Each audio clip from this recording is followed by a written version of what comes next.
We have some stuff here. You see how, if you can guess what we're doing.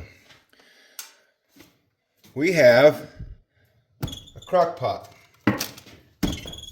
$10, let's see. It was $9.87. $10. We have a little strainer here. It's $4. We have some gloves. It was a couple bucks. We got $3 worth of sugar, $3 worth of baking soda, and $10 worth of sulfuric acid. Comment if you know what we're about to do. Well, if you need a hint, we also have some Andamooka matrix that needs some treating. So, what do we got? 10, 20, 30, for less than $40 here. I got all the stuff to try this out, see how it works, see if I wanted to get into it more. It's fairly inexpensive here. I've got a fan right back there you can see. I'm going to have the shop door open to keep fumes out of the way.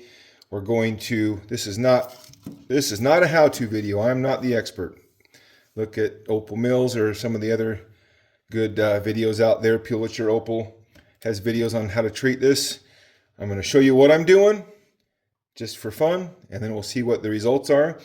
So we'll get out the first thing we're going to do is do a 1-to-1 sugar and water mix, get it up to temperature in the crock pot, and we're going to let that sit for about 3 hours.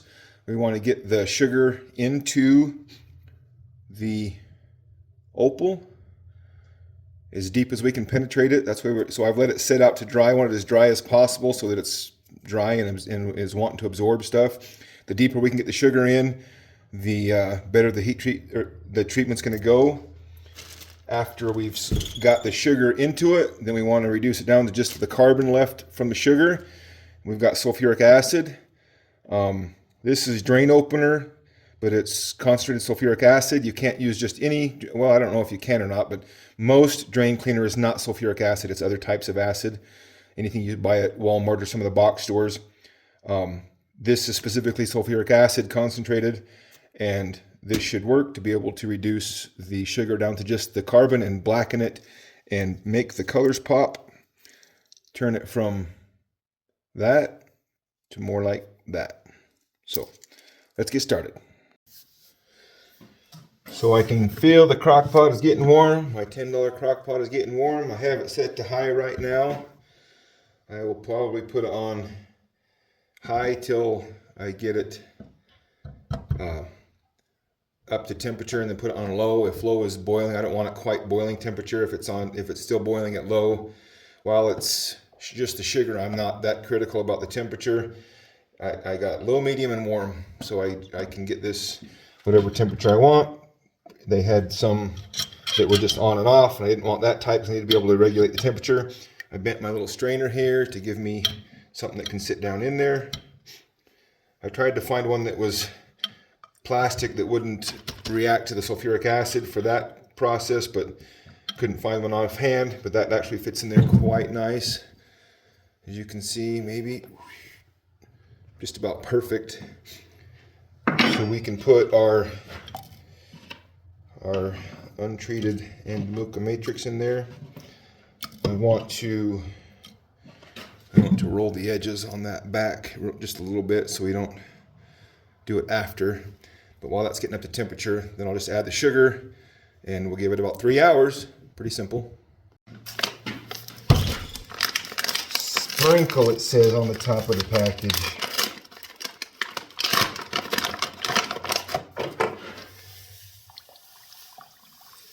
I've mixed plenty of 1-to-1 ratio for bees. I don't know if any of you keep bees. Basically, that's at the point where it doesn't really want to go into solution anymore. What we're trying to do is get as much sugar and down the line carbon into this as possible. So the thicker the concentration we get, the more carbon we've got in the concentration. And then we get it hot enough that it stays viscous enough to be able to permeate the stone. Or that's a long way of saying it needs to go into the stone. Right, that's about right. That'd be about a 1-to-1.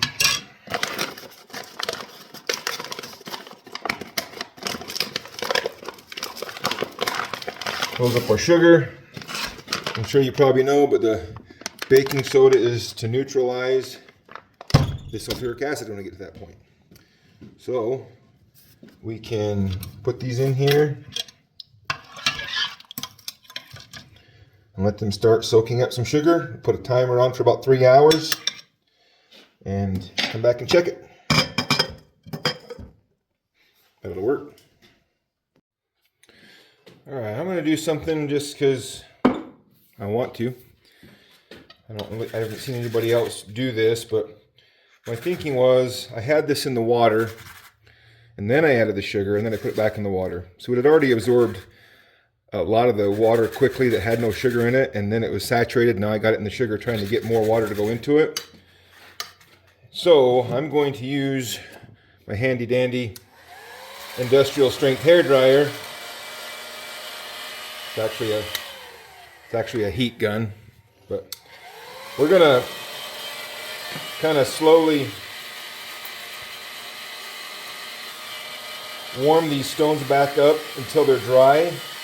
Now on high, this will get over 1,000 degrees Fahrenheit,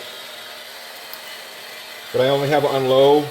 Like I can point it at my skin and it's warm, it's hot, but we're not gonna theoretically damage anything.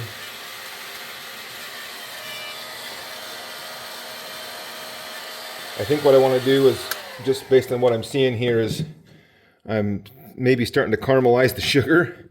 I don't want that to happen yet because I don't want to coat it or stop it from being porous. So I'm going to rinse the sugar off the outside real quick. All right, I think we got the sugar rinsed off. And I'll be able to tell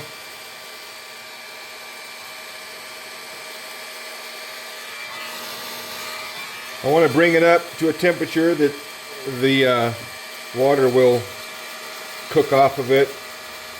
We'll basically turn the steam and leave. Get the stones as dry as I can before I put them back in the sugar water to encourage sugar water to penetrate it in place of the water that's leaving it. My theory is that this might make it to where I don't have to do 2 or 3 treatments, but I don't know. I could break all these stones, they could fall to pieces.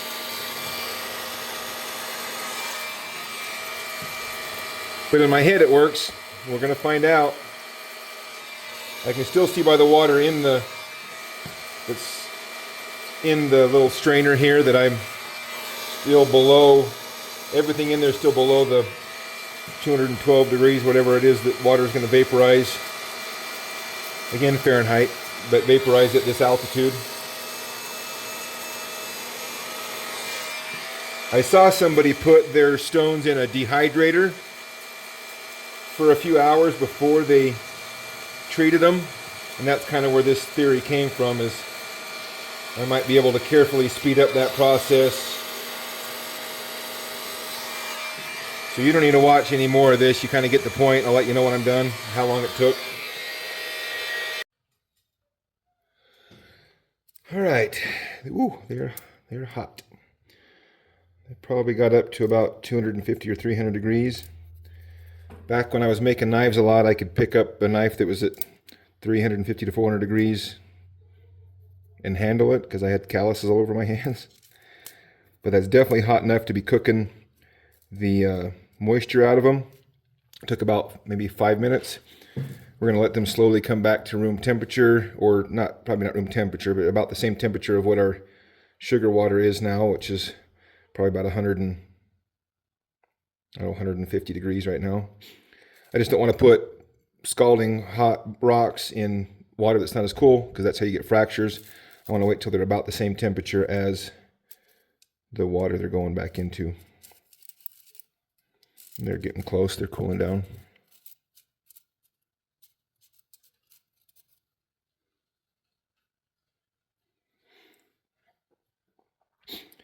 You can see they're noticeably drier. They don't appear to have any moisture on them, and that's what I want. I'm just trying to get them to soak up that sugar water instead of the water they already had in them.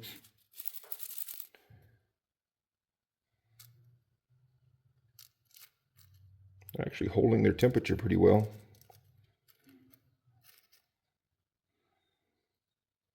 I'm gonna wait till I would say they're probably about 200 degrees now, 250 degrees. Like I couldn't keep my finger on them, I can touch them, but give it another few seconds here. I can feel the sugar in them, they're sticky. So I think that should be good.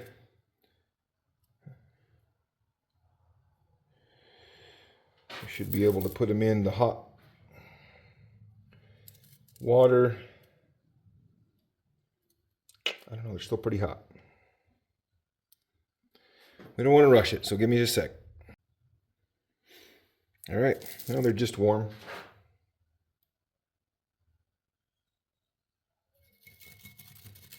And I don't know what effect it'll have, but my thought process is that the more dehydrated they are, the quicker and deeper they're going to take moisture with the sugar into them. So we'll just do that. It's been about 30 minutes since I put them in originally, so I'll probably every half hour or so come in and just kind of shake them around to make sure I don't have any spots that are touching each other that aren't getting sugar water in contact with them. And then we'll take it to there. So it has been about 3.5 hours. I set the timer for 3 hours, but I was riding a horse in the arena when it went off. So all we'll do is turn our pot to off for now. We got some extra help here.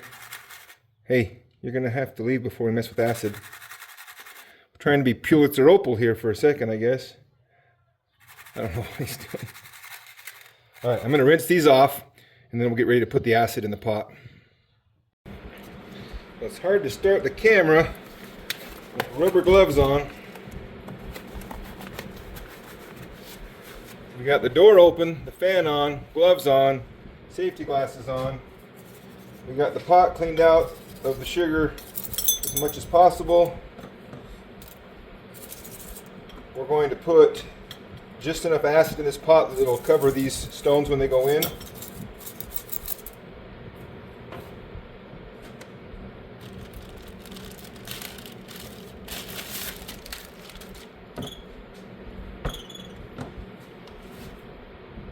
Oh wow, I didn't even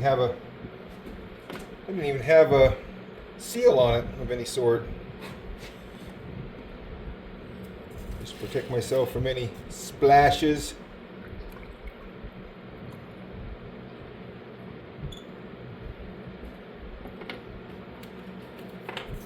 See if that's enough. It's not quite enough. Just about, a little more.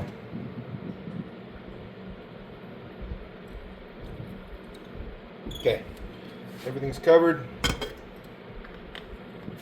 Did you guys close your eyes? You're supposed to close your eyes. I'm gonna rinse these gloves off and then I'll come back and show you that. First I gotta find a way to get the gloves off. Alright, so not a whole lot going on other than I think you can kind of see it's already starting to turn darker. We got the pot, I just turned it on to low. And now we play the waiting game. So I think we'll check it in about a half hour and see where it's at. Alright, let me see where we're at. I can already see that there's something in there's very dark. I don't think we're as dark as we'd like to be yet, but the acid's just starting to heat up.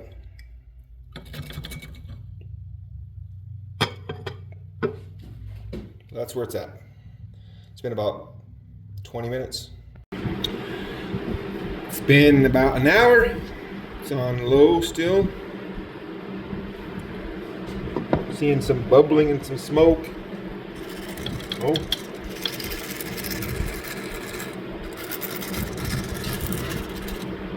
Definitely darker than we were. That one didn't seem to get much treatment on it. Right there. Let's put it back in.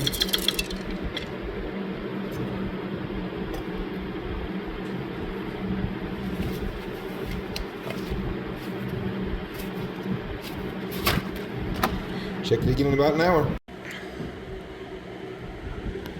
Well, I can tell you that the fumes are substantial. I'd close that to make sure none of the animals got in here. I had to hurry up and throw it open. It's still pretty bad. Let it air out for a minute. All right.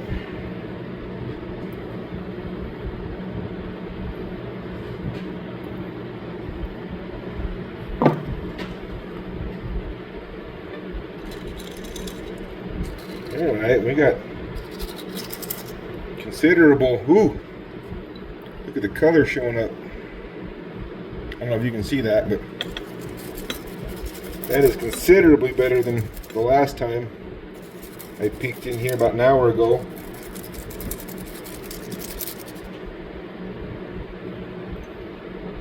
Need to make sure these are separated. Let me put the other glove on.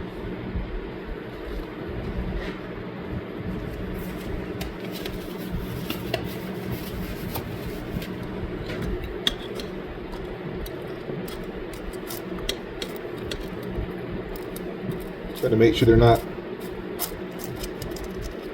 touching each other so much they can't get contact. That one's starting to get darker. The one I didn't think was going to take any color, but I don't think it's going to take much.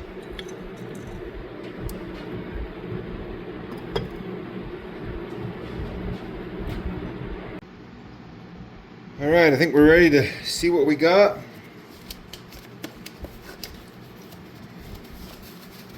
Put my exam gloves on. Just gonna need everyone to turn your head and cough. Wait, sorry, I didn't say that. Okay, I've had this off for about 20 minutes while I was cutting some stuff. So it should be down to cooler temperature. I'm gonna shake all the sulfuric acid off of it that I can. And then I'm going to rinse this in the baking soda and water to neutralize it.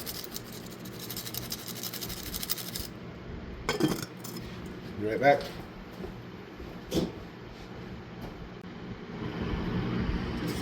Alright, so here's our stones. Let me get them over here where we got some better light. I would say that was definitely successful treatment on that one.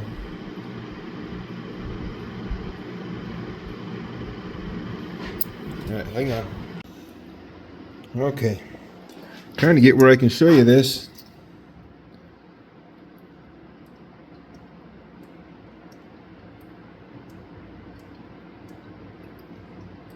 That one took the treat exceptionally well.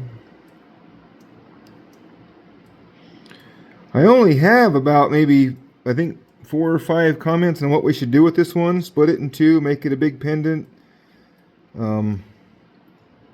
So I'm still waiting for input on that one. We could do either. That one right there, I think, treated pretty good. I think it's got parts of it that probably won't take treatment. It's similar to this stuff here that didn't take much treatment. It just kind of comes out freckled. So I don't think that's going to treat. And this one didn't really treat. It's probably darker than it was, but the pendant, kind of splotchy. Where are you? That side I think took enough treatment that we might be able to do something.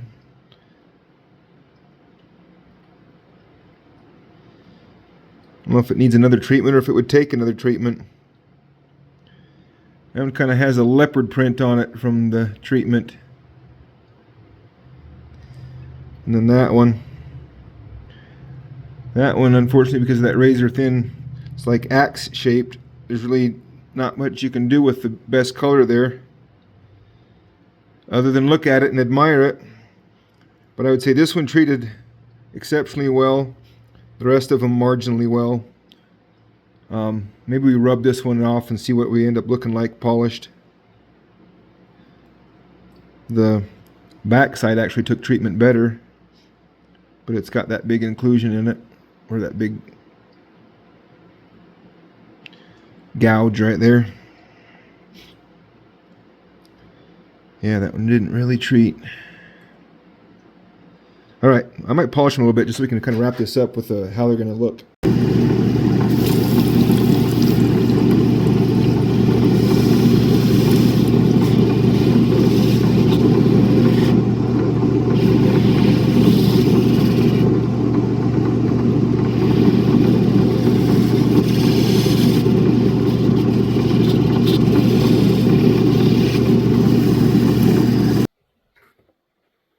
All right, I just finished filming that video.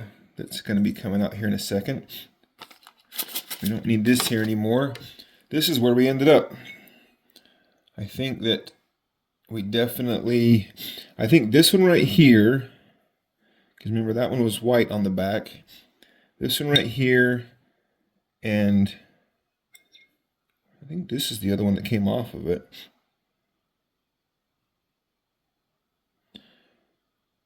This one didn't treat as good as this one, and I'm not sure why, but it didn't treat in kind of a pleasing tiger stripe pattern, and it got enough of the dark on there that look at the, I mean, you really couldn't see color before I treated it, and that one really is a nice looking stone. I think that's an absolute win.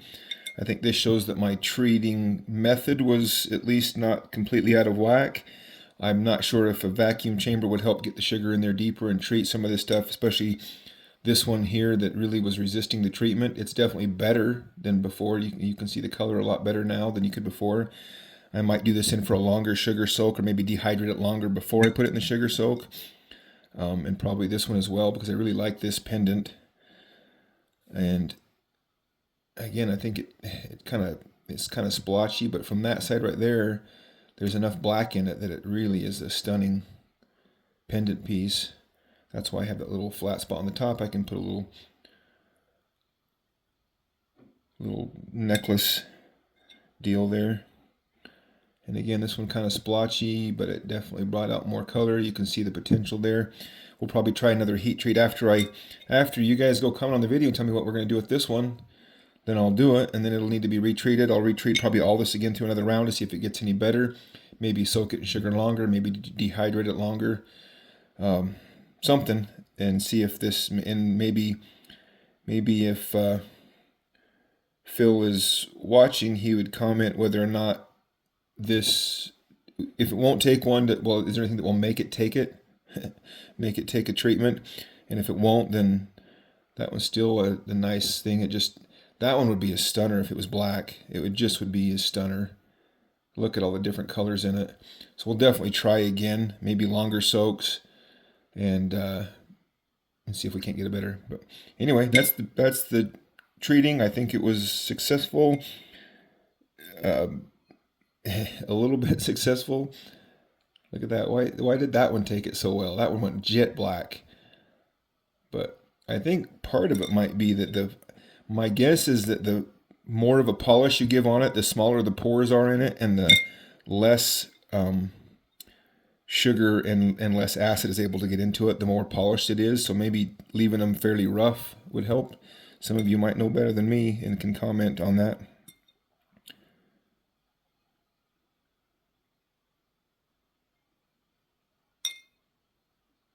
All right. I would appreciate if you would like the video, make a comment, subscribe if you enjoy it, and try treating Andamooka matrix sometime.